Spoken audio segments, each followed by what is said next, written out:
Kerala story എന്ന് പറയുന്ന cinema പ്രദർശിപ്പിച്ചതിന്റെ പേരിൽ ഞങ്ങളുടെ പിതാക്കന്മാർക്കും വൈദികർക്കുമെതിരെ കുരയ്ക്കുന്ന എല്ലാവരോടുമായി പറയുകയാണ്.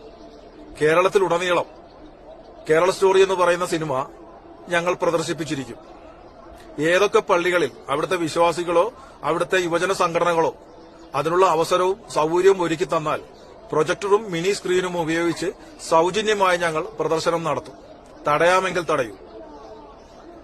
നിന്റെയൊക്കെ ഇത്തരം കപട മതേതരത്വം ഞങ്ങൾക്ക് ആവശ്യമില്ല. കക്കുകളി എന്ന് പറയുന്ന നാടകം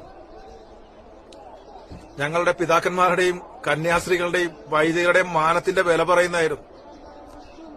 അത് കേരളത്തിലെ പല വേദികളിലും പ്രദർശിപ്പിച്ചപ്പോൾ എവിടെ പോയിരുന്നു നിന്റെയൊക്കെ മതസൌഹാർദ്ദവും മതേതരത്വവും? അന്ന് അതിന് സംരക്ഷണം കൊടുക്കുമെന്ന് പറഞ്ഞവരല്ലേ നിങ്ങൾ?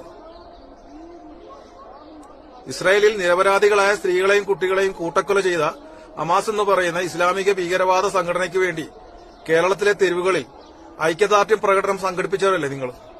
അന്ന് നിങ്ങൾക്ക് ഈ മതേതരത്വം വേണ്ടായിരുന്നു. അതേ ഹമാസ് എന്ന ഭീകരവാദ പ്രസ്ഥാനത്തിന്റെ ഭീകരവാദി പ്രസംഗിച്ച പ്രസംഗം ലൈവായി കോഴിക്കോട്ടത്തെ സമ്മേളനത്തിൽ മിനി സ്ക്രീനിൽ കാണിച്ചില്ലേ? അപ്പോഴീ മതേതരത്വം ഇല്ലായിരുന്നു. അപ്പോൾ അന്നൊന്നുമില്ലാത്ത മതേതരത്വം കേരള സ്റ്റോറി എന്ന് പറയുന്ന സിനിമ പ്രദർശിപ്പിക്കുമ്പോൾ തകരുന്നെങ്കിൽ തകരട്ടെ.